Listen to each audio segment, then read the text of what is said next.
हाँ तो नमस्कार प्यारे साथियों, एग्ज़ाम को देखते हुए एग्ज़ाम बहुत करीब है, इसलिए ज़्यादा वीडियो बनाए इससे बेहतर यही होगा कि एक ही वीडियो में हम सिलेबस को देखें।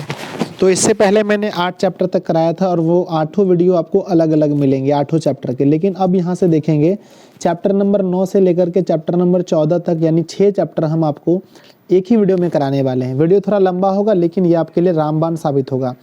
यानी आप कह सकते हैं कि 6 चैप्टर से आपके एग्जाम में कम से कम 6 या 18 20 ऑब्जेक्टिव लगभग हो जाएंगे। 20 के अंदर ऑब्जेक्टिव हो जाएंगे इस वीडियो से। और लगभग अगर सब्जेक्टिव की हम बात करें तो लगभग है ना 8 से 10 सब्जेक्टिव आपको इस वीडियो में देखने को मिलेंगे। हम इसके बाद एक और वीडियो लाएंगे जिसमें हम चैप्टर नंबर 9 से लेकर के चैप्टर नंबर 16 तक का आपको ऑब्जेक्टिव करा देंगे।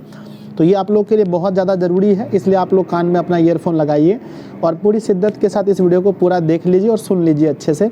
आपके एग्ज़ाम में आपका काम हो जाएगा, है ना। तो चलिए हम यहाँ से सफ़र शुरू करते हैं। तो 9वां नंबर चैप्टर में आता है स्वामी दयानंद, और यह एक निबंध है, आपको याद रखना है, ठीक है। तो सबसे पहले स्वामी दयानंद के बारे में कुछ जान लेते हैं। जैसे कि स्वामी दयानंद एक समाज सुधारक थे। आपके एग्जाम में आएगा एक निम्नलिखित में से कौन समाज सुधारक थे, आंसर मारना है स्वामी दयानंद। या आपसे पूछे स्वामी दयानंद क्या थे तो आंसर दीजिएगा समाज सुधारक थे। सन 1824 ईस्वी में गुजरात के टंकारा में इसका जन्म हुआ था। एग्जाम में आएगा कि स्वामी दयानंद का जन्म कहाँ हुआ था, आंसर गुजरात के टंकारा में।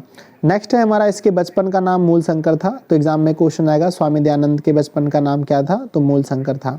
इसके माता पिता कर्मकांडी थे, यानी कि मतलब कि पूजा पाठ में विश्वास रखते थे और भगवान शिव के उपासक थे। एग्जाम में क्वेश्चन आएगा स्वामी दयानंद के माता पिता किसके उपासक थे, तो भगवान शिव के, और ये मूर्ति पूजा पर विश्वास करते थे। शिवरात्रि के दिन उसके घर में रात्रि जागरण हो रहा था। एग्जाम में आएगा किस दिन उसके घर में रात्रि जागरण हो रहा था, आंसर दीजिएगा शिवरात्रि के दिन। अगला आता है, जिनसे उसने एक मूषक को भगवान शिव को प्रसाद खाते हुए देख लिया, जिसके बाद वे उसी रात से अपने घर से वैराग्य हो गए। तो हुआ यूँ था कि उन्होंने एक मूसे को घर में प्रसाद खाते हुए देख लिया था, तो उनका विश्वास भगवान के ऊपर से उठ गया था। उन्हें लग रहा था कि भगवान को चढ़ाए गए प्रसाद को जब मूसा ही खाता है तो फिर मूर्ति पूजा हमें नहीं करनी चाहिए। अनेक संतों एवं साधकों से मिलने पर कई धर्म ग्रंथों को पढ़कर इन्होंने ज्ञान की प्राप्ति की थी। एग्जाम में क्वेश्चन आता है स्वामी दयानंद के गुरु जी का नाम क्या था, तो स्वामी दयानंद के गुरु विरजानंद थे। आपको याद रखना है, विरजानंद उनके गुरु थे। सन 1875 ईस्वी में मुंबई में आर्य समाज की स्थापना की थी। एग्जाम में प्रश्न बनते हैं कि आर्य समाज की स्थापना किसने की थी, तो स्वामी दयानंद ने। स्वामी दयानंद ने किस समाज की स्थापना की, आर्य समाज की। कब की, 1875 में। कहाँ की, तो मुंबई में। ये आपके ऑब्जेक्टिव प्रश्न बन सकते हैं। अगला है हमारा कि वैदिक ज्ञान का बढ़ावा देने के लिए उन्होंने संस्कृत में लिखे वेद को हिंदी में अनुवाद कर दिया था, है ना। उन्होंने स्त्री शिक्षा पर बल दिया, विधवा पुनर्विवाह को शुरू किया और मूर्ति पूजा का खंडन किया और छुआछूत का भी उन्होंने विरोध किया, है ना। अगला है हमारा कि उन्होंने विरजानंद के उपदेश का और वैदिक धर्म का प्रचार किया। एग्जाम में आता है कि स्वामी दयानंद ने किसका प्रचार किया, तो आंसर मारिएगा विरजानंद के उपदेश का और वैदिक धर्म का। नेक्स्ट है हमारा, उसकी मृत्यु कब हो गई, तो सन 1883 ईस्वी में उसकी मृत्यु हो गई। अगला आता है हमारा, इन्होंने एक गुरुकुल की स्थापना की जिसका नाम दयानंद एंग्लो वैदिक था। गुरुकुल की स्थापना की जिसका नाम दयानंद एंग्लो वैदिक रखा। तो आप खूब बढ़िया से इस चैप्टर से कोई भी क्वेश्चन आपसे नहीं छूटेगा। क्वेश्चन बहुत नॉर्मल से बनते हैं, जैसे कि मैं आपसे एक बार पूछ लेता हूँ, है ना, कि नंबर 1 में है ना स्वामी दयानंद कौन थे, तो आंसर मारिएगा समाज सुधारक थे। दूसरा आएगा स्वामी दयानंद का जन्म कब और कहाँ हुआ, 1824 में गुजरात के टंकारा में। उन्होंने किस समाज की स्थापना की, आर्य समाज की स्थापना 1875 ईस्वी में। मैं आपको बता देता हूँ 1875 ईस्वी में मुंबई में की थी। उसके गुरु का नाम क्या था, विरजानंद। उसके बचपन का नाम क्या था, मूल शंकर। उसके माता पिता किस भगवान को मानते थे, तो याद रखना है शिव भगवान को, है ना। उसके घर पर किस दिन जागरण हुआ था, तो शिवरात्रि के दिन जागरण हुआ था। उन्होंने किसे प्रसाद खाते देखा, तो मूसा को देखा, है ना। चलिए, ये सब प्रश्न आता है, बच्चा वाला सब प्रश्न इसमें आते हैं। अब देखिए इससे सब्जेक्टिव क्वेश्चन क्या क्या बन सकते हैं, अब ध्यान से देखें। तो इससे पहला सब्जेक्टिव क्वेश्चन बन सकता है कि स्वामी दयानंद कौन थे, संक्षेप में परिचय दें। इससे 2 ही सब्जेक्टिव क्वेश्चन बनता है इस चैप्टर से। तो उत्तर है स्वामी दयानंद आधुनिक भारतीय समाज के महा उद्धारक थे, यानी समाज को उद्धार करने वाले थे। उसने स्त्री शिक्षा विभाग, सॉरी यहाँ पर गलती दिया है, स्त्री शिक्षा पुनर्विवाह होता है यहाँ पर, मूर्ति पूजा का खंडन किया, छुआछूत एवं बाल विवाह जैसे कार्यों में महत्वपूर्ण योगदान दिया। ये थे स्वामी दयानंद। तो सबसे पहले तो यही लिखना है कि वो आधुनिक भारतीय समाज के महाउद्धारक थे। उसने स्त्री शिक्षा पर बल दिया, है ना। ये सब चीज़ आपको अच्छे से लिख देना है। यहाँ पर थोड़ा मिस्टेक हो गया है, तो मैंने यहाँ पर अच्छे से लिख दिया था उसके बारे में, तो ये भी आप यहाँ पर लिख सकते हैं। यहाँ पर कि उन्होंने स्त्री शिक्षा पर बल दिया, विधवा पुनर्विवाह को शुरू किया, मूर्ति पूजा का खंडन किया, छुआछूत का विरोध किया। ये सब चीज़ आप आराम से लिख सकते हैं। चलिए अब हम चलते हैं दूसरे क्वेश्चन में। दूसरा क्वेश्चन है हमारा कि स्वामी दयानंद कब से मूर्ति पूजा के विरोधी हो गए और क्यों। तो सही उत्तर है कि शिवरात्रि के रात स्वामी दयानंद ने एक मूसक को भगवान के चढ़ाए गए, है ना, भगवान के चढ़ाए गए प्रसाद को खाते हुए देख लिया, जिससे उसके मन में मूर्ति पूजा की आस्था समाप्त हो गई और वह उसी रात उसने अपना घर त्याग दिया। तो ये दोनों प्रश्न अब आप लोग के मन में सवाल होंगे कि सर क्या दो ही प्रश्न इस चैप्टर से बन सकते हैं। तो प्यारे बच्चे, जो एग्ज़ाम में आते हैं वो यही दो प्रश्न एग्ज़ाम में बार बार पूछे जाते हैं, और मेरा काम यही है कि अंतिम समय में मैं आपको ऐसा वीडियो दूं जो आपके काम के लायक हो। तो आप इन दोनों प्रश्नों को ही देख लेंगे। ऐसे भी 14 चैप्टर में से मात्र आपके एग्ज़ाम में 16 क्वेश्चंस आने वाले हैं, जिसमें 8 ही आपको बनाने हैं। तो चलिए, ये हमारा चैप्टर पूरा कंप्लीट हो गया, ऑब्जेक्टिव सब्जेक्टिव दोनों। और बस इतने समय में आपको लग रहा होगा सर ये कैसे हो सकता है। मेरे बच्चे, हो सकता है, हर चीज़ संभव है। अगला अध्याय शुरू होता है। अगला अध्याय का नाम है चैप्टर नंबर 10। सॉरी, यहाँ पर 2 क्वेश्चन और दिए, माफ़ करना बच्चों, सॉरी 2 क्वेश्चन और दिए गए हैं यहाँ पर। मैंने सोचा कि ख़त्म हो गया, 2 क्वेश्चन नहीं 3 क्वेश्चन और हैं। चलिए, तो आप लोग के लिए, तो आप लोग को बहुत हंसी आई होगी, मुझे पता है। नेक्स्ट है कि स्वामी दयानंद ने समाज के लिए क्या क्या किया। तो उत्तर है स्वामी दयानंद ने समाज के लिए निम्न कार्य किए। नंबर 1, स्त्री शिक्षा पर बल, विधवा पुनर्विवाह, मूर्ति पूजा और कर्मकांड को बंद, छुआछूत को समाप्त और बाल विवाह प्रथा का अंत किया। नेक्स्ट प्रश्न है हमारा कि स्वामी दयानंद का जन्म कब और कहाँ हुआ था। उत्तर है हमारा स्वामी दयानंद का जन्म 1824 ईस्वी में गुजरात के टंकारा में हुआ था। लास्ट प्रश्न इसमें बनता है हमारा कि आर्य समाज की स्थापना कब और किसने की। तो उत्तर है आर्य समाज की स्थापना 1875 ईस्वी में स्वामी दयानंद ने की थी। तो ये हमारा चैप्टर नंबर 9 बिल्कुल कंप्लीट हो गया। बस इसका ऑब्जेक्टिव है जो कि हम अगली वीडियो में आपको देंगे। अब यहाँ से शुरू होता है आपका चैप्टर नंबर 10। चैप्टर नंबर 10 का नाम है मंदाकिनी वर्णम। वर्णम यहाँ पर मिस्टेक से गलत लिखा गया है। ये वाल्मीकि रामायण से लिया गया है, यानी इसके रचनाकार रामायण है। चलिए, तो यहाँ पर इम्पोर्टेंट टॉपिक क्या बनता है कि मंदाकिनी वर्णम पाठ के रचनाकार महर्षि वाल्मीकि हैं। एग्जाम में कई बार पूछा गया है। मंदाकिनी वर्णम पाठ में मंदाकिनी नदी का वर्णन है, और आपको पता होना चाहिए कि मंदाकिनी गंगा नदी का ही पर्यायवाची है। तो एग्जाम में क्वेश्चन आएगा मंदाकिनी वर्णम पाठ में किस नदी का वर्णन है, तो उत्तर देना है मंदाकिनी नदी का वर्णन है। अगला आता है कि यह पाठ रामायण के अयोध्या कांड के 95वें सर्ग से लिया गया है। पूछा जाएगा यह पाठ किस कांड से लिया गया है, तो अयोध्या कांड से। कितने नंबर सर्ग से, तो 95वें सर्ग से लिया गया है।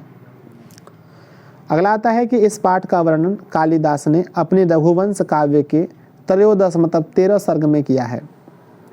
तो मंदाकिनी वर्णम पाठ का वर्णन कालिदास ने किस काव्य में किया है, तो कालिदास ने रघुवंश काव्य में किस सर्ग में, तो 13 मतलब 13 सर्ग में किया था। जब राम अपनी पत्नी सीता और लक्ष्मण के साथ वन की ओर जाते हैं, ध्यान से सुनिएगा, जब राम अपनी पत्नी सीता और लक्ष्मण के साथ वन की ओर जाते हैं तो उसी क्रम में उसकी भेंट मंदाकिनी नदी से होती है ना। सिंपल सा अगर आप कहानी समझें तो एक नदी है जिसका नाम है मंदाकिनी नदी, और उसी के बारे में राम अपनी पत्नी सीता को इसमें बता रहे हैं, वो भी बहुत अच्छे तरीके से। यहाँ देखिए, मंदाकिनी गंगा नदी का ही पर्यायवाची शब्द है। ऋषिगण मंदाकिनी नदी में स्नान करते हैं। एग्जाम में पूछा जाएगा कि ऋषिगण किस नदी में स्नान करते हैं, आपको बताना है मंदाकिनी नदी में। मंदाकिनी नदी में कौन स्नान करते हैं? तो आपको बताना है ऋषिगण। अगला हमारा आता है कि मंदाकिनी नदी चित्रकूट पर्वत से होकर निकलती है। पेपर में क्वेश्चन आएगा मंदाकिनी नदी कहाँ से निकलती है? आपको बताना है चित्रकूट पर्वत से। मंदाकिनी नदी प्राकृतिक सौंदर्य से युक्त है। पेपर में क्वेश्चन आएगा प्राकृतिक सौंदर्य से युक्त कौन सी नदी है? तो आंसर देना है मंदाकिनी नदी। इस नदी को देखकर चित्त प्रसन्न हो जाता है। मंदाकिनी नदी का मंदाकिनी नदी का वर्णन महर्षि वाल्मीकि ने अनुष्टुप छंद में किया है। एग्जाम में आता है कि महर्षि वाल्मीकि ने मंदाकिनी नदी का वर्णन किस छंद में किया है या किस शैली में? तो अनुष्टुप छंद में किया है।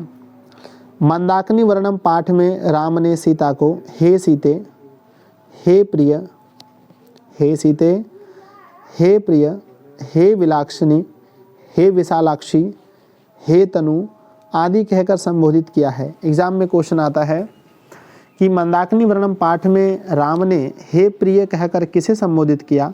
तो ऑप्शन सी में दिया रहता है सीता को। सीता को क्या कहकर उन्होंने संबोधित किया? तो याद रखिएगा हे सीते, हे प्रिय, हे विशालाक्षी, हे तनु आदि कहकर उन्होंने संबोधित किया। चलिए आगे बढ़ते हैं। अगला है हमारा मंदाकिनी नदी के सौंदर्य को देखकर राम के मन में एक अलौकिक आनंद का अनुभव होता है। प्रश्न एग्जाम में बन सकते हैं कि किस नदी के सौंदर्य को देखकर राम के मन में अलौकिक आनंद अनुभव होता है? तो उत्तर देना है मंदाकिनी नदी को। राम मंदाकिनी नदी का निर्मल जल को पीने की इच्छा करते हैं। तो प्रश्न एग्जाम में बन सकते हैं कि राम किस नदी के जल को पीने की इच्छा रखते हैं? तो उत्तर देना है आपको मंदाकिनी नदी का। अब यहाँ पर दो प्रश्न बन सकते हैं इस पाठ से कि मंदाकिनी वर्णम पाठ का वर्णन अपने शब्दों में करें, और दूसरा मंदाकिनी वर्णम पाठ में राम सीता को किन किन रूपों में संबोधित करते हैं। दोनों बहुत ही महत्वपूर्ण प्रश्न हैं। यह पाठ महर्षि वाल्मीकि द्वारा रचित रामायण के अयोध्या कांड से लिया गया है। इस पाठ में चित्रकूट पर्वत से निकलने वाली मंदाकिनी नदी का वर्णन है। इस पाठ में भगवान श्री राम अपनी पत्नी सीता को मंदाकिनी नदी के बारे में बता रहे हैं। बस इतना ही आपको सही उत्तर लिखना है, जो कि बहुत ही आसान है, आप प्रैक्टिस करने से हो जाएगा। इस पाठ में श्री राम सीता को हे शोभने, हे सीते, प्रिय हे प्रिय, हे विशालाक्षी, हे तनु आदि कहकर संबोधित करते हैं। तो आपने देखा इस पार्ट में जितने भी ऑब्जेक्टिव क्वेश्चन बन सकते थे, आपको लग रहा है कि एक एक पार्ट 5-5 मिनट में ख़त्म हो रहा है, लेकिन इस पार्ट को बनाने में मुझे घंटों लगे हैं। कितने दिन लगे हैं इसको बुक को पढ़ने में अच्छे से, और फिर मैंने इससे निकाला है, तब आप इतने अच्छे से एक जगह सब कुछ को ले पा रहे हो। तो इसका आप लोग बिल्कुल बहिष्कार ना करें प्यारे बच्चों, और बिल्कुल भी इसे हल्के में ना लें, खूब अच्छे से पढ़ें। मेरी तो यही आप लोगों से रिक्वेस्ट होगी कि आप लोग बहुत अच्छे से पढ़ें। चलिए इसके बाद चैप्टर नंबर हमारा शुरू होता है 11। चैप्टर का नाम है व्याघ्र पथिक कथा। आपको खूब अच्छे से पता है, कहानी हम आपको बता देते हैं। एक बूढ़ा ऐसा बाघ रहता है जो अब शिकार नहीं कर सकता, ना किसी के ऊपर झपट सकता है, ना किसी से छीन के खा सकता। वो लेकिन बूढ़ा बाघ थोड़ा सा चतुर होता है। वो नदी में स्नान करके हाथ में एक कुश लेकर के और सोने का कंगन लेकर के बैठ जाता है, और रास्ते से एक ब्राह्मण जाता है। रास्ते में चलने वाले को पथिक कहते हैं, तो हम इसे पथिक कह लेते हैं। पथिक को देखकर बाघ कहता है कि मैं बूढ़ा हो गया हूँ, मैंने जवानी में बहुत पाप किए हैं, तो उसी दोष को कटाने के लिए मैं तुम्हें सोने का कंगन दान देना चाहता हूँ, तो क्या तुम इसे लेना चाहोगे? तो पथिक तो शुरुआत में डरता है, पर डरते डरते फिर मन में उसे लालच हो जाता है, और फिर मन ही मन सोचता है कि ज़्यादा धन कमाने के लिए कुछ खतरा मोल लेना पड़ेगा। तो पथिक उसकी बात में उनकी बात में आ जाता है। तो बूढ़ा बाघ उसे कहता है कि कंगन लेने से पहले पास की नदी में जाकर स्नान करके आओ, उसके बाद मैं तुम्हें कंगन दूंगा। और पथिक जो कि पंडित था, कहने का पंडित था तो लेकिन निकला मूर्ख, और वो नहाने के लिए चले गया। उस नदी में केवल दलदल ही दलदल थे, पथिक जाकर उसमें फंस गया और पंडित है ना, उसके बाद बाघ जाकर उसे खा लिया। तो यही थी कहानी प्यारे बच्चों, व्याघ्र पथिक कथा, जिसमें पथिक लोभ में आ जाता है। दुराचारी कौन था? तो बाघ था। लालची कौन था? पथिक था। मूर्ख कौन बना? तो पंडित ही क्या बना? मूर्ख बना। तो यही एक छोटी सी कहानी है बच्चों, पढ़ने में तो 5 घंटे भी लगेंगे, लेकिन मैंने जो बताया यही हमारा कहानी है। तो इस कहानी में प्यारे बच्चों किसको दर्शाया गया है? लोभ को दर्शाया गया है। इसके लेखक कौन हैं? तो आप लोगों को देखना है। तो हम लोग पढ़ रहे हैं व्याघ्र पथिक कथा, जो कि प्यारे बच्चों हितोपदेश से लिया गया है, मतलब हित का उपदेश। तो सबसे पहला ऑब्जेक्टिव बनेगा हमारा कि व्याघ्र पथिक कथा के रचनाकार कौन हैं? तो आपको याद रखना है नारायण पंडित इसके रचनाकार हैं। दूसरा है व्याघ्र पथिक कथा है ना, हितोपदेश नामक नीति कथा ग्रंथ मित्रलाभ खंड से लिया गया है। अगर आपसे पूछा जाए व्याघ्र पथिक कथा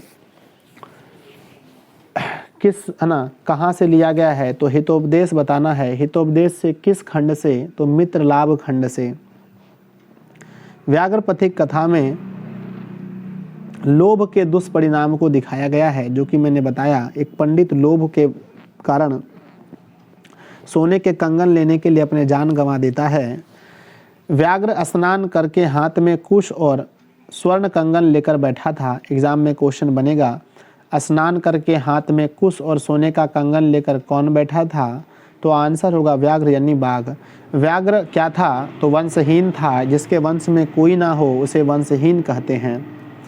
अगला है हमारा पथिक स्वर्ण कंगन को देख किस में आ गया? लोभ में आ गया। एग्जाम में प्रश्न बनेंगे कि पथिक किसे देख लोभ में आ गया? तो उत्तर देना है स्वर्ण कंगन को देख।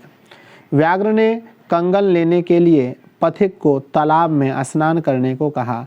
प्रश्न बनेंगे कि कंगन लेने के लिए पथिक को कहाँ स्नान करने को कहा गया? तो आंसर मारिएगा तालाब में। नेक्स्ट है वृद्ध बाघ ने पथिक को झूठ बोला कि मेरे नख और दांत गल गए हैं। उन्होंने झूठ बोला कि मेरे नख जो है नाखून जो हैं वो गल गए हैं, दांत भी गल गए हैं, मैं कभी तुम्हारा शिकार नहीं कर सकता, इसलिए तुम डरो मत और जैसा मैं कहता हूँ वैसा करो। बच्चों इससे ये हमें पता चलता है कि दुराचारी या गलत इंसान कितना भी आपको सच्चा बात बोले उसकी बातों पर कभी मत आइएगा। व्याघ्र ने पथिक को मार डाला। एग्जाम में आएगा व्याघ्र ने किसे मारा? तो आंसर पथिक को। पथिक को किसने मारा? तो व्याघ्र को ने। पथिक गहरे कीचड़ में फंस गया। तो गहरे कीचड़ में कौन फंस गया? तो पथिक फंस गया। अगला है ज्ञान क्रिया के बिना भार हो जाता है। पेपर में क्वेश्चन आएगा क्रिया के बिना कौन भार होता है? आंसर ज्ञान। ज्ञान किसके बिना भार होता है? क्रिया के बिना। क्रिया बिना ज्ञान भार स्वरूप है। क्रियावान का ही ज्ञान सार्थक होता है। ब्राह्मण क्या था? मूर्ख था। क्यों मूर्ख था बच्चों? तो आप लोगों ने कहानी सुना है कि ब्राह्मण बाघ की बात में आकर के कीचड़ में फंसकर अपनी जान दे दी, इसलिए कहेंगे कि ब्राह्मण एक प्रकार का मूर्ख था। व्यवहारिक ज्ञान के अभाव में शास्त्रीय ज्ञान व्यर्थ होता है। प्रश्न परीक्षा में बन सकते हैं व्यवहारिक ज्ञान के अभाव में कौन सा ज्ञान व्यर्थ होता है? तो शास्त्रीय ज्ञान व्यर्थ होता है। अगला है किसी हिंसक पशु या बुरे लोगों पर जल्दी विश्वास नहीं करना चाहिए। ये 100% सही बात है बच्चों। तो हमने देखा इस पार्ट से जितने भी सब्जेक्ट ऑब्जेक्टिव बन सकते हैं, जैसे कि नंबर 1 व्याघ्र पथिक कथा के लेखक कौन हैं? तो नारायण पंडित। व्याघ्र पथिक कथा कहाँ से लिया गया है? तो हितोपदेश से। हितोपदेश के किस खंड से? मित्र लाभ खंड से। व्याघ्र पथिक कथा में बूढ़ा कौन था? तो बाघ। वंशहीन कौन था? बाघ। किसके नख और दांत गलने की किसने नाटक की? तो बाघ ने।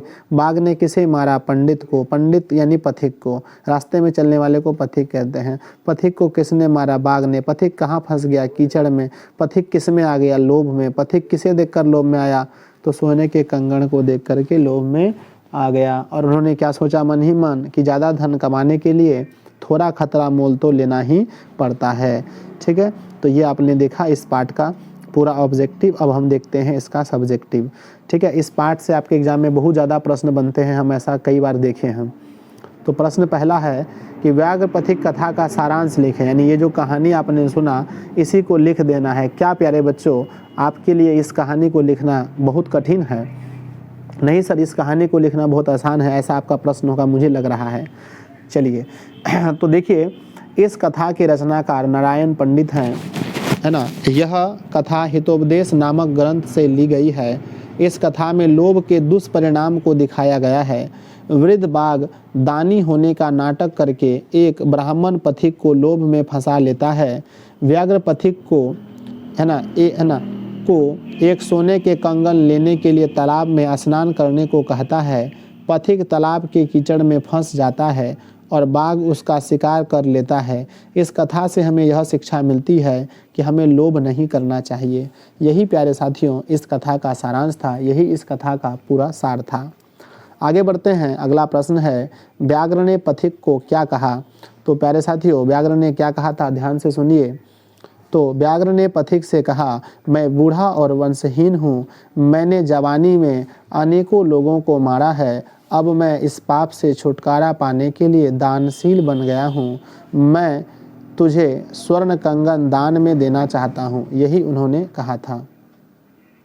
अगला आता है व्याघ्र पथिक कथा, है ना। पथिक व्याघ्र की बात में क्यों आ गया? तो सही उत्तर आप ध्यान से देखेंगे। पथिक ने सोने की कंगन की बात सुनकर मन ही मन सोचा कि ऐसा अवसर भाग वालों को ही मिलता है, धन कमाने में थोड़ा खतरा तो मोल लेना ही पड़ता है। इसी बात को सोचकर पथिक व्याघ्र की बात में आ गया। सही बात है बच्चों, हम लोग भी कई बार लोभ में आ जाते हैं, तो हम आप लोग को यही बताएंगे कि लोभ में थोड़ा कम आइए। और कोई अगर मतलब कि बढ़ा चढ़ा कर बात बोलता है, आपको कोई लालच देता है, तो उसके पीछे कोई ना कोई कारण ज़रूर होता है। आप लोग गांव में देखते होंगे कई ऐसी कंपनी आती है, कहते हैं कि 10 रुपये लगाइए कल 50 रुपये मिलेगा, तो इसके पीछे कोई ना कोई कारण होता है, ऐसे आपको कोई भी लाभ नहीं देता है। तो आपने देखा तीसरा अध्याय हमने कितने अच्छे से कर लिया, यानी कि इस वीडियो का तीसरा अध्याय टोटल हमारा, है ना, आप लोग देख सकते हैं 11 अध्याय हमारा कंप्लीट हो गया। 8 अध्याय मैंने अलग अलग वीडियो में बताया है आपको, और यहाँ पर 3 अध्याय देखा। अब हम लोग 12वां अध्याय देखेंगे और बहुत अच्छे तरीके से समझने का प्रयास करेंगे। अगला पाठ है हमारा, नाम है कर्णस्य दानवीरता। और इस पाठ को आप अच्छे से समझेंगे। अगर आप लोग महाभारत सुने हैं तो आप लोग को ये पाठ आसान लगेगा, नहीं सुने हैं चलिए हम सुनाते हैं आपको, है ना। एक कर्ण होता है, सबसे पहली बात है मान के चलिए यह एक कर्ण है। कर्ण प्यारे बच्चों आपको पता है कि कर्ण जो था, पहले इससे पहले हम लेके चलते हैं आपको कुंती के पास। कुंती एक कुमारी स्त्री है ना। इन्होंने ऐसे ही प्यारे बच्चों इसको मन हुआ, और सूर्य भगवान की पहले ज़माने में आपको पता है कि तपस्या करने पर वरदान मिलता था, तो इन्होंने सूर्य भगवान से वरदान में एक पुत्र मान लिया। आप समझिए कि जब एक कुमारी लड़की पुत्र मांग ले तो उसका तो बहिष्कार होगा ही होगा, लोग तो पूछेंगे इसके बाप कौन है। तो उन्होंने सूर्य से वरदान में पुत्र एक मांग लिया, तो अपने शर्म के मारे, लाज के मारे उन्होंने इसे नदी में बहा दिया, इस बच्चे को नदी में बहा दिया।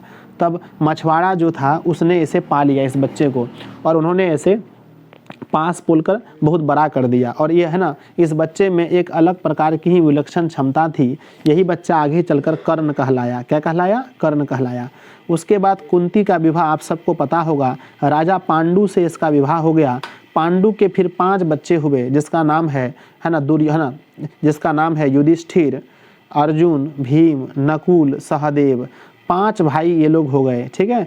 कर्ण भी समझिए तो इसका ही भाई था, लेकिन इसका पुत्र, है ना, इन 5 का जो पिता था वो था पांडव, और लेकिन पांडव नहीं, इनका जो फादर था उसका नाम था पांडु, लेकिन इसका जो कर्ण का जो फादर था वो कौन हो गया? सूर्य। तो एग्जाम में आपसे आएगा कि कर्ण किसका बेटा था, तो उत्तर बोलिएगा कुंती का या तो सूर्य का।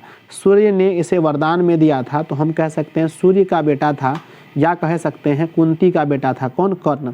लेकिन अगर देखें इनडायरेक्टली रूप से तो कर्ण जो था यही 5 का भाई था, है ना। क्या नाम था? युधिष्ठिर, अर्जुन, भीम, नकुल, सहदेव, यही 5 का भाई था। अब क्या होता है, कर्ण जो था इसमें एक ठो खूबी थी कि कर्ण के पास जो था सूर्य भगवान का दिया हुआ 2 चीज़ था। एक था कवच। कवच मतलब कि हम समझ सकते हैं आज के ज़माने हम बोल सकते हैं फिल्मी भाषा में स्टील बॉडी कह सकते हैं, यानी कि इसको मतलब कोई मार नहीं सकता, इसके सीने में कोई वार नहीं कर सकता था, क्योंकि इसके ऊपर में एक कवच बना हुआ था बॉडी पर पूरा, ठीक है। और दूसरा इसके पास कान में कुंडल था, जिसको पहनने के बाद सामने वाले की शक्ति जो थोड़ी कम हो जाती थी। तो कर्ण के पास क्या था? कवच और कुंडल था। कवच और क्या था? कुंडल था। और नंबर दूसरा क्या था? कर्ण बहुत ही दानी था। जब इन्हें बहुत मतलब कि ये कुछ भी दान कर सकता था किसी को। तो एक बार क्या होता है, महाभारत में आप लोग देखे होंगे, महाभारत में जो होते हैं ना, कहते हैं अर्जुन कहते हैं कि मैं सबसे ही बड़ा मतलब कि धनुर्धारी हूँ, यानी मेरे ऐसा धनुष कोई नहीं चला सकता है। तो उस समय जो है उस तरफ का कौरव के बारे में आप लोग सुने होंगे, कौरव जो थे है ना, कौरव जो थे, पांडव और कौरव दोनों चचेरे भाई थे।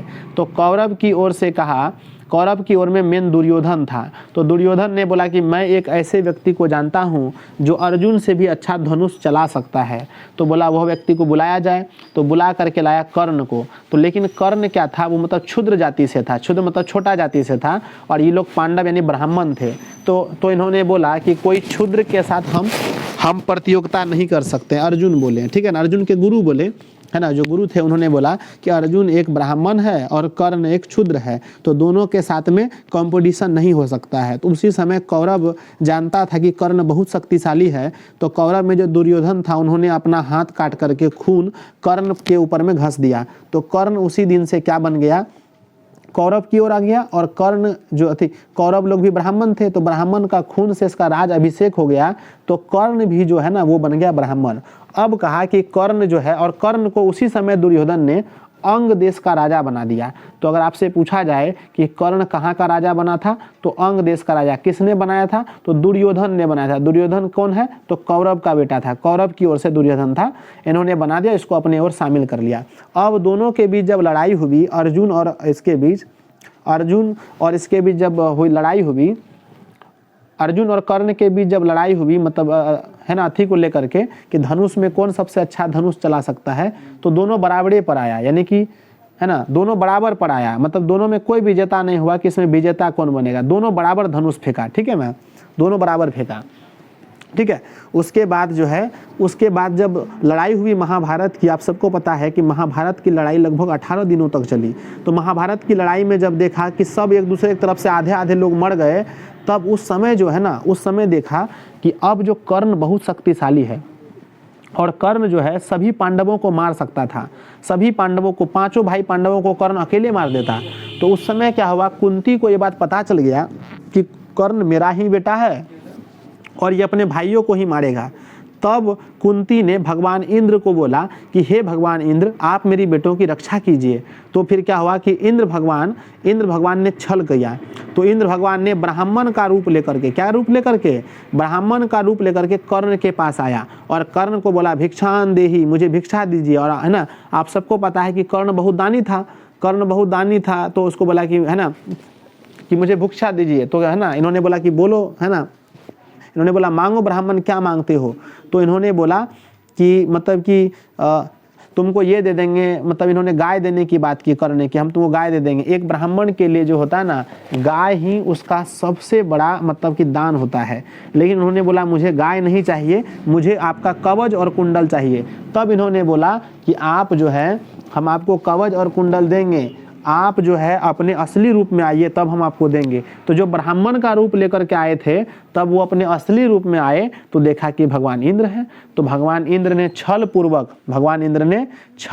क्या लिया, कवच और कुंडल लिया। किससे लिया, तो सर कर्ण से लिया। किससे लिया, कर्ण से। तो कर्ण के पास क्या था, कवच और कुंडल था, ठीक है। तो एग्जाम में आता है कि भगवान इंद्र से, है ना।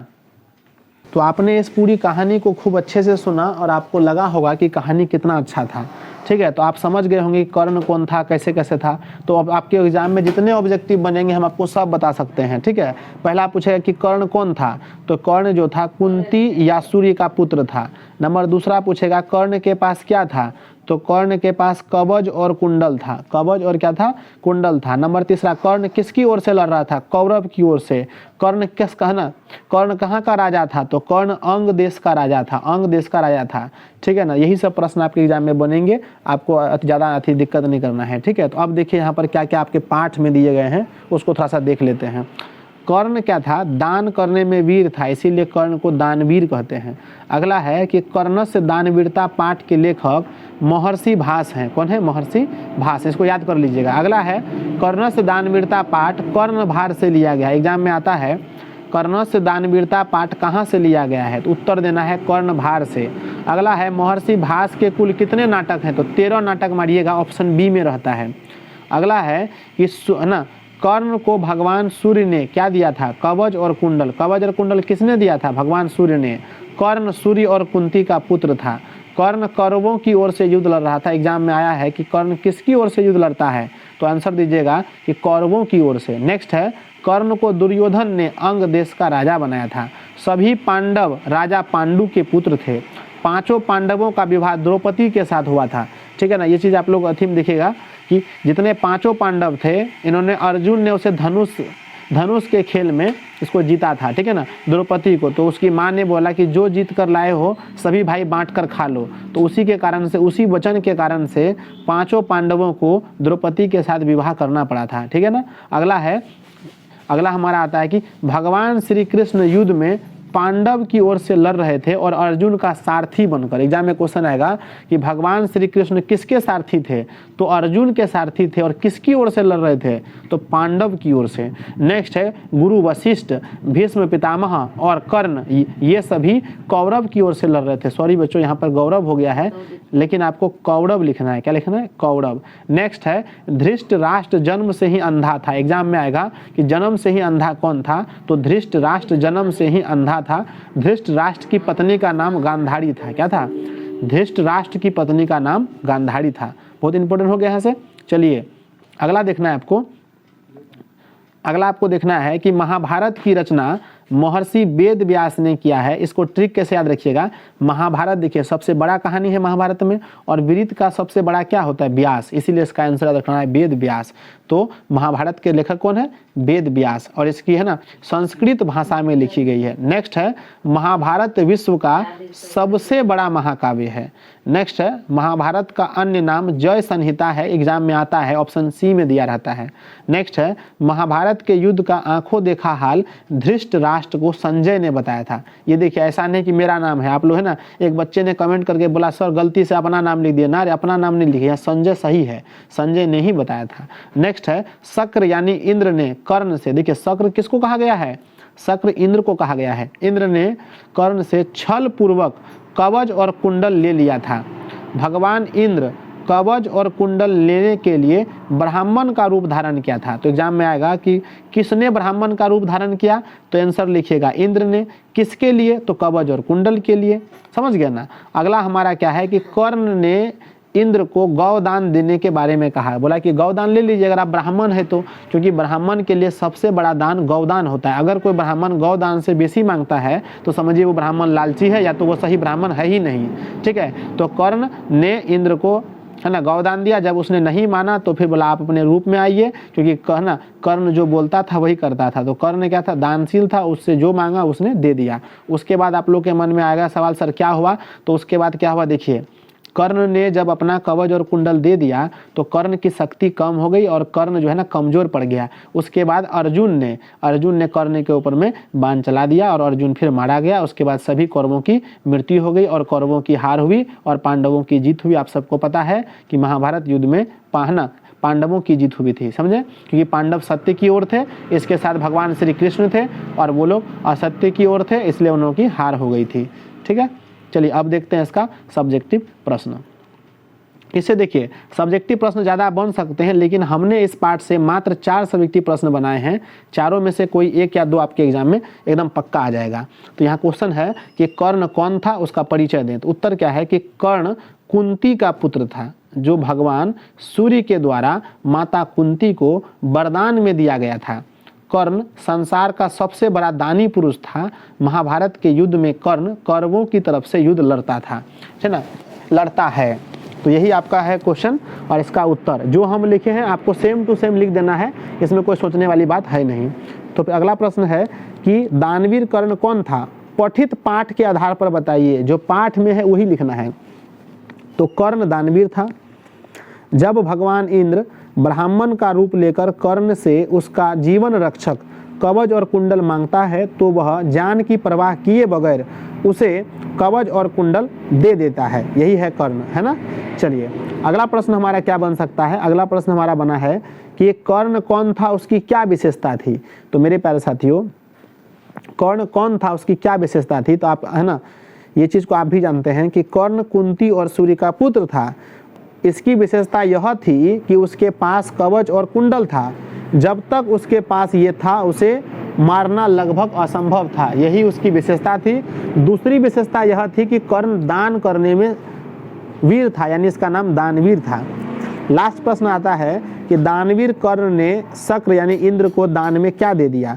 तो उत्तर हमारा क्या बनता है बच्चों कि दानवीर कर्ण ने इंद्र को दान में कवच और कुंडल दे दिया, या आप ऐसा लिख सकते हैं कि दानवीर कर्ण ने इंद्र को दान में अपना जीवन रक्षक कवच और कुंडल दे दिया। तो इस पाठ से आपने देखा ना तो कोई ऑब्जेक्टिव छूटेगा ना तो कोई सब्जेक्टिव छूटेगा, 6 नंबर आपको है ना इस पाठ में मिल जाएंगे। अगर आप इस वीडियो को पूरा देख लेते हैं तो 6 चैप्टर है, तो 6 गुणा 3 20 नंबर ऑब्जेक्टिव और लगभग यानी कि 30 नंबर का ये आपका वीडियो है। आप इसको खूब अच्छे से देखें, क्या ना, अपना ईयरफोन कान में लगा लें, इस वीडियो को 1 बार 2 बार 3 बार जितना बार देखना है वो देखिए एग्जाम से पहले, क्योंकि देखिए सिर्फ इस वीडियो से भी आप मैट्रिक के एग्जाम में पास कर सकते हैं, खाली एक ही वीडियो से। ठीक है, तो आप इस वीडियो को खूब अच्छे से देखें। अब हम लोग पाठ नंबर 13 पर आ चुके हैं, इसका नाम है विश्व शांति। देखिए विश्व शांति है और यह एक निबंध है, तो कहने के लिए तो विश्व शांति है, लेकिन अभी जो वर्तमान कंडीशन है, वर्तमान कंडीशन में हर एक देश हर एक राज्य सब कोई एक दूसरे को उन्नति को देखकर ना बहुत जल रहे हैं। हर एक इंसान में भी यही है ना, यही प्रवृत्ति आ चुकी है, जिसके कारण से शांति का तो नामो निशान मिट गया है। तो यह पूरी तरह से अशांति आ गया है पूरी दुनिया में। अशांति का कारण बस दुवे है। नंबर 1 है द्वेष, एक दूसरे से जलना, द्वेष, और दूसरा है असहिष्णुता, यानी कि किसी को यहाँ पर धैर्य की भावना नहीं है। लोग तुरंत छटपट कर करके सोचते हैं कि हम विकास कर लें, हम उससे आगे हो जाएं, सामने वाला हमसे पीछे हो जाए, तो यही अशांति का कारण है। और देखिए यह चैप्टर अगर हम बोलें तो जितना भी आप लोग पूरा चैप्टर पढ़े हैं सबसे हल्का यही चैप्टर है, सबसे हल्का है और लगभग मोटा मोटी 5 नंबर का ये चैप्टर है। ठीक है, तो देखेंगे सबसे पहली बात यहाँ ये है कि इस पाठ में वर्तमान समय में अशांति जो चल रही है इसी को दर्शाया गया है। वर्तमान में सार्वभौमिक अशांति है। सार्वभौमिक अशांति समझते हैं आप? अगर राज्य में फैले तो उसको हम बोलेंगे राज्य की अशांति, देश में तो देश अशांति, पूरी दुनिया में फैल जाए तो उसको बोलते हैं सार्वभौमिक अशांति। जैसे कोविड-19 कोरोना वायरस सार्वभौमिक एकदम है ना, वायरस हो गया है। अगला है हमारा कि लोग के लिए अशांति चिंता का विषय है। एग्जाम में प्रश्न बनता है कि लोगों के लिए चिंता का विषय क्या है, तो ऑप्शन बी में मिलेगा अशांति। नेक्स्ट है अनेक राज्यों के बीच परस्पर कौन से युद्ध चल रहे हैं बच्चों, तो आंसर बोलिएगा शीत युद्ध।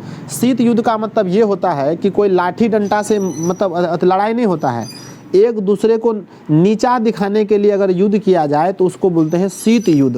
ठीक है ना, जैसे अमेरिका और रूस के बीच में पहले चलता था। ठीक है, अगला है अशांति मानव का क्या कर रही है, तो अशांति मानव का सर्वविनाश कर रही है, विनाश कर रही है। नेक्स्ट है अशांति के कितने कारण हैं, तो आंसर मारिएगा 2 कारण है ना, ऑप्शन नंबर ए में रहता है ना। अशांति के 2 कारण हैं, कौन कौन से? पहला है द्वेष, दूसरा असहिष्णुता। नेक्स्ट है एक देश दूसरे देश के उत्कर्ष को यानी उन्नति को देख करके जलते हैं। अशांति महापुरुषों और विद्वानों के लिए चिंता का विषय है। एग्जाम में प्रश्न आएगा महापुरुषों और विद्वानों के लिए चिंता का विषय क्या है, तो आंसर अशांति। अशांति किसका विषय है? चिंता का विषय है। राजनीतिक लोग क्या बढ़ाते हैं? अशांति। अभी देखेंगे राजनीति लोग, देखेंगे नेता लोग जो है ना सबसे बेसी अशांति यही फैलाता है। कभी एक मतलब कि हिंदू धर्म को लेकर के कुछ बोल दिया तो देखेंगे है ना अपना देश में लड़ाई हो जाता है। अगर कोई मुस्लिम नेता बोल दिया तो फिर देश में लड़ाई हो गया।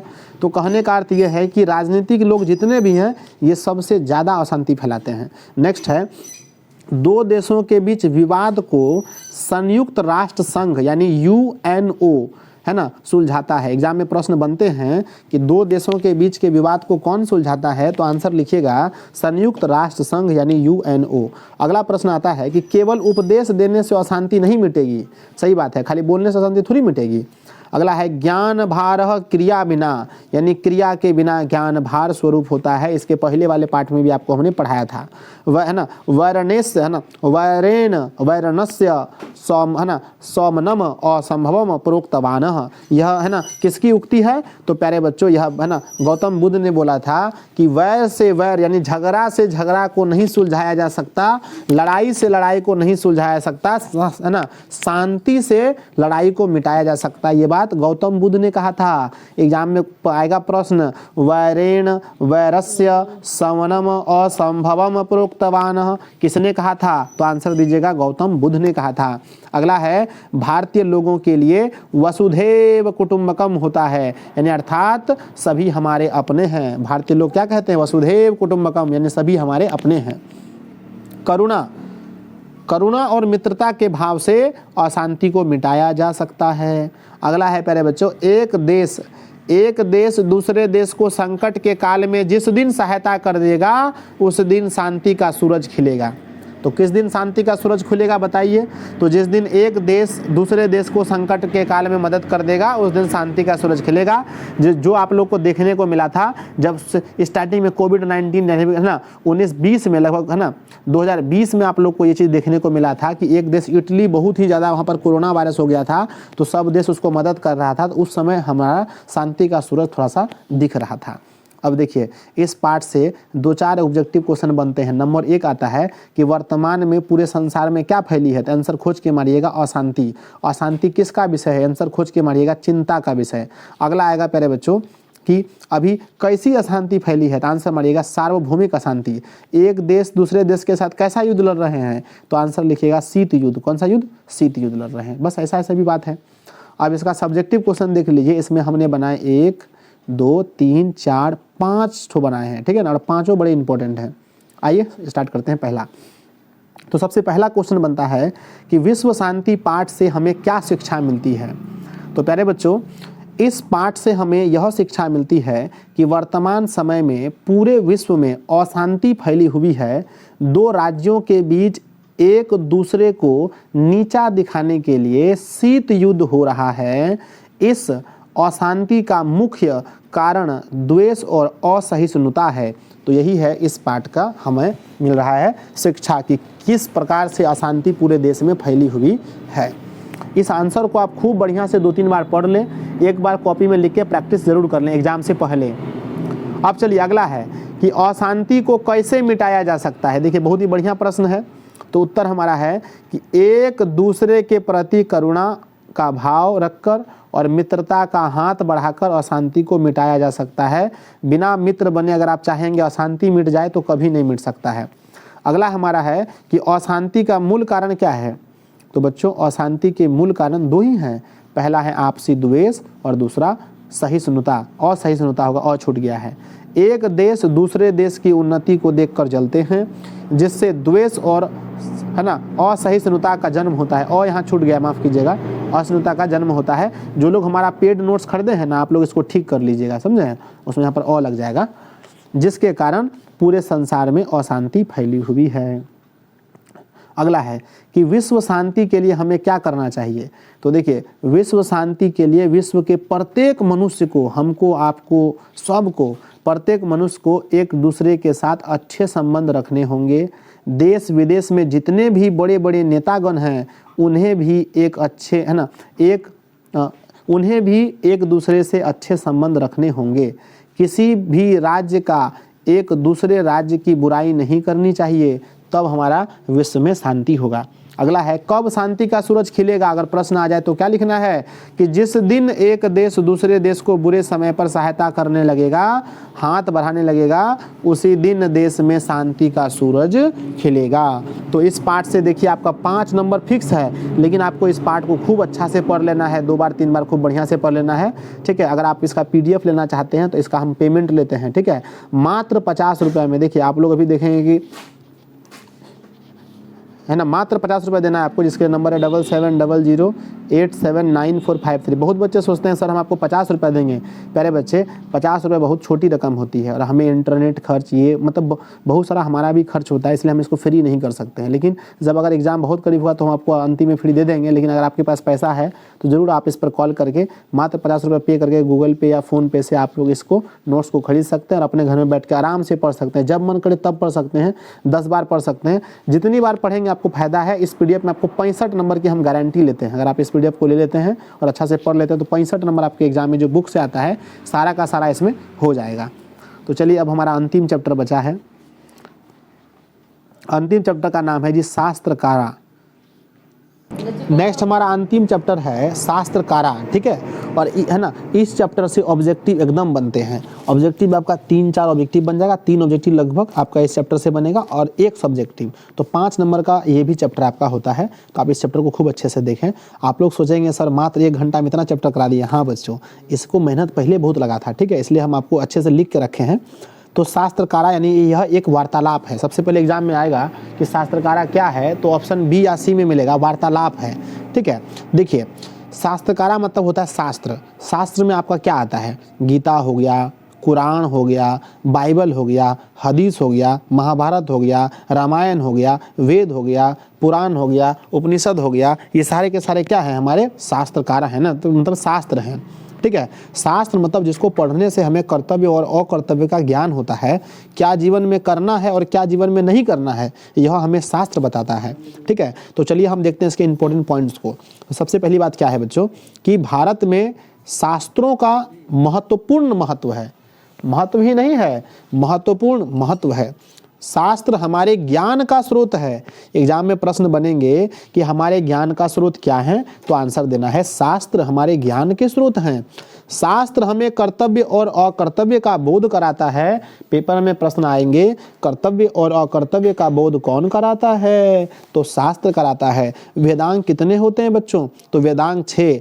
याद कीजिए मेरे साथ, वेद 4 होते हैं, वेदांग 6 होते हैं, पुराणों की संख्या 18 होती है, उपनिषद 108 होते हैं, है ना, बड़े इंपॉर्टेंट है ये। तो वेदांग 6 कौन कौन से हैं, शिक्षा, कल्प, व्याकरण, निरुक्त, छंद और ज्योतिष। बोलो, शिक्षा, कल्प, व्याकरण, निरुक्त, छंद और ज्योतिष। तो 6 प्रकार के वेदांग होते हैं। वेद 4 हैं, ऋग्वेद, यजुर्वेद, सामवेद, अथर्ववेद। ऋग्वेद, यजुर्वेद, अथर्ववेद और सामवेद, है ना। गीत संगीत सामवेद में मिलता है, जादू टोना आपको ऋग्वेद में मिलेगा, ठीक है ना। तो ये सब आपको अच्छे से देख लेना है। अगला है हमारा उपनिषदों की संख्या 108 है, पुराणों की संख्या 18 है। कल्प हमें कर्मकांड का ज्ञान देता है। एग्जाम में आता है कि कर्मकांड का ज्ञान हमें कौन देता है, तो बच्चों कल्प देता है। निरुक्त हमें वेद के अर्थ का बोध कराता है। तो वेद के अर्थ का बोध कौन कराता है, निरुक्त कराता है। ज्योतिष शास्त्र, खगोल विज्ञान और गणित शास्त्र के अंतर्गत आते हैं। आर्यभट्ट नामक ग्रंथ के रचनाकार आर्यभट्ट, बड़ा इंपॉर्टेंट टॉपिक हमने बता दिया आपको, ये बड़ा इंपॉर्टेंट है कि आर्यभट्ट नामक ग्रंथ के रचनाकार कौन है, तो आर्यभट्ट हैं। नेक्स्ट है ना, वृह संहिता के रचनाकार वराहमिहिर हैं। ये भी इंपॉर्टेंट है कि वृह संहिता के रचनाकार वराहमिहिर हैं, वराहमिहिर हैं। अब देखिए यहाँ प्रवर्तक है, और इसमें कोई आप लोग को थोड़ा सा एकदम बहुत अच्छा से इसको लिख लीजिएगा, कहीं कॉपी पर लिख करके चिपका दीजिए, है ना, और एग्जाम तक इसको आप पढ़ते रहिए। किसके प्रवर्तक कौन है, पहला नंबर में देखिए, सांख्य दर्शन के प्रवर्तक महर्षि कपिल, योग दर्शन के पतंजलि, न्याय दर्शन के महर्षि गौतम, है ना, वैशेषिक दर्शन के महर्षि कनाद, मीमांसा दर्शन के महर्षि जैमिनी, वेदांत दर्शन के महर्षि, है ना, है ना, क्या लिखा है, वादरायण। ये जो आपका दिखा रहे हैं 1 2 3 4 5 6 भी दर्शन है। इस 6 दर्शन में से आपके एग्जाम में कोई 2 दर्शन पक्के आएंगे, या तो पहली पाली में या तो दूसरी पाली में। इसलिए आपको इस 6 दर्शन को खूब अच्छे से लिख करके स्क्रीनशॉट ले लीजिए, इसको याद कर लीजिएगा। 2 नंबर, है ना, 2 क्वेश्चन तो पक्का आएगा, है ना, या तो एक भी क्वेश्चन आएगा प्रथम पाली में, एक आपका द्वितीय पाली में आएंगे, ठीक है। अब इसका बचता है सब्जेक्टिव। सब्जेक्टिव क्वेश्चन देखिए, इस चैप्टर से हमने मात्र बनाए हैं 3, और 3 में से एकदम इंपॉर्टेंट है सभी, है ना। अरे 3 है जी, हाँ चलिए 3 है, उसके नीचे तो वो सब है, संस्कृत का भाग 2 है, नहीं आता है उतना एग्जाम में। ठीक है, चलिए तो ये हमारा आ गया जी, क्या है, शास्त्र हमें किस चीज़ का बोध कराता है। तो देखिए शास्त्र हमें किस चीज़ का बोध कराता है, तो शास्त्र हमें कर्तव्य और अकर्तव्य का बोध कराता है। एग्जाम में क्वेश्चन आएगा तो लिखना है। अगला हमारा प्रश्न बनता है कि वेदांग कितने हैं, सभी के नाम लिखें। ठीक है, तो आपको अच्छे से रखना है, क्या वेदांग 6 हैं जिनके नाम निम्नलिखित हैं। पहला है शिक्षा, कल्प, निरुक्त, व्याकरण, छंद और ज्योतिष। तो वेदांग कुल 6 हैं, आपको इस तरह से लिख देना है। ठीक है, अगला हमारा लास्ट प्रश्न आता है कि वेदों की संख्या कितनी है और इसके सभी के नाम लिखें। तो वेदों की संख्या 4 है जिनके नाम निम्नलिखित हैं, ऋग्वेद, यजुर्वेद, सामवेद और अर्थववेद। तो ये प्रकार ये 6 हमारे वेद हैं।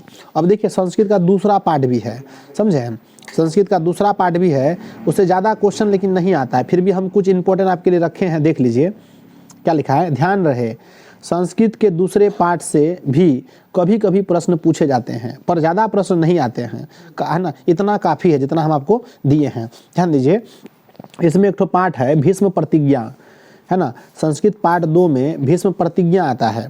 तो भीष्म प्रतिज्ञा में क्या होता है कि राजा शांतनु का जो बड़ा बेटा होता है उसका नाम है देवव्रत, और राजा शांतनु जो है ना बुढ़ापा में एक लड़की से एक लड़की से विवाह कर लेता है, धीवरु कन्या से वो क्या करता है, विवाह कर लेता है। तो पिता की खुशी के लिए पुत्र कहता है अगर पिता बुढ़ापा में शादी करेगा तो पुत्र जीवन भर शादी नहीं करने का व्रत लेता है, तो उसी को कहते हैं देवव्रत। तो देवव्रत ने क्या प्रतिज्ञा ली थी, तो जीवन भर शादी नहीं करने की प्रतिज्ञा ली थी देवव्रत ने। देवव्रत कौन था, तो राजा शांतनु का बड़ा बेटा था। ठीक है, यहाँ पर समझिए, तो महाराज शांतनु का बड़ा पुत्र देवव्रत था। देवव्रत ने आजीवन ब्रह्मचारी रहने का प्रतिज्ञा लिया था। राजा शांतनु का विवाह धीवरु कन्या सत्यवती के साथ हुआ था। एग्जाम में क्वेश्चन आता है कि राजा शांतनु का विवाह किसके साथ हुआ था, तो आंसर मारिएगा धीवरु कन्या, नाम क्या था, सत्यवती के साथ में। चलिए आगे बढ़ते हैं। अगला हमारा क्या आता है, अगला आता है देवव्रत कौन था, उसने कैसी प्रतिज्ञा ली थी। तो प्यारे बच्चों देवव्रत कौन था, उसने कैसी प्रतिज्ञा ली थी, तो देवव्रत राजा शांतनु का बड़ा पुत्र था, उसने आजीवन ब्रह्मचारी रहने की प्रतिज्ञा ली थी। नेक्स्ट है भीष्म प्रतिज्ञा पाठ का सारांश लिखें। तो इस पाठ में एक पुत्र का अपने पिता के प्रति अथाह प्रेम को दर्शाया गया है। देवव्रत अपने पिता राजा शांतनु की खुशी के लिए आजीवन ब्रह्मचारी रहने का फैसला लिया था। बस इतना ही आपको लिखना है। चलिए इसके बाद भी कुछ चैप्टर हमने यहाँ पर ऐड किए हैं, शायद किए हैं, है ना, जयदेवस्य औदारणम, जयदेवस्य औदारणम पाठ है। तो गीत गोविंद के रचयिता जयदेव हैं। हाँ, ये क्वेश्चन आता है एग्जाम में कि गीत गोविंद के रचयिता जयदेव हैं। जयदेव की उदारता महान है। जयदेव को लक्ष्मण सिंह ने दरबार का राज्य पंडित बनाया था। जयदेव को लुटेरों ने लूटा था। लुटेरों ने किसे लूटा था, जयदेव को। लुटेरे धरती में समा गए, लड्डू है ना, लुटेरे कहाँ समा गए, धरती में समा गए। तो यहाँ से ईठो इंपॉर्टेंट है, एक ठो ईठो है और ईठो इंपॉर्टेंट है, ये 3 है, ये सब इंपॉर्टेंट है, 4-5 ठो, इसको अच्छा से देख लीजिएगा। अगला आता है संस्कृत जीवनम, यानी संस्कृतेन जीवनम, संस्कृत में जीवन है। तो संस्कृत देवता की भाषा है, याद रखिएगा।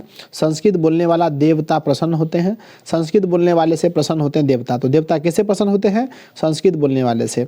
और शब्द रूपों में सिद्धि लिखने से आती है। तो शब्द रूपों में सिद्धि कैसे आती है, लिखने से। और संस्कृत में चिंता करने से सद्गुण में वृद्धि होती है, सद्गुण में वृद्धि होती है। तो यही हमारा अंतिम था जी, अब हमारा समाप्त हो गया संस्कृत। ठीक है, आप लोगों ने देखा कि किस तरह से हमने इस वीडियो में आपके लिए किया है। तो आप लोग को बस अब क्या करना चाहिए, आप लोग सबको वीडियो को लाइक करना चाहिए। जितना भी लोग देखें वीडियो को सब लोग लाइक कीजिए। और अगर आप चैनल पर पहली बार आए हैं तो बड़ा मेहनत लगा इस वीडियो को बनाने में, तो आप सब लोग चैनल को सब्सक्राइब कर दीजिए। इसमें आपका कोई पैसा नहीं लगता है ना, ऐसा नहीं कि आपको बहुत सारा पैसा लग जाता है।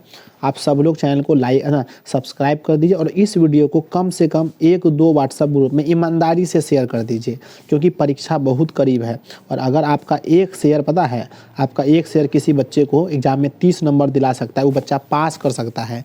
तो कोई भी बच्चा सिर्फ इस वीडियो को देख के पास कर सकता है, तो आप उसके पास शेयर जरूर कीजिए।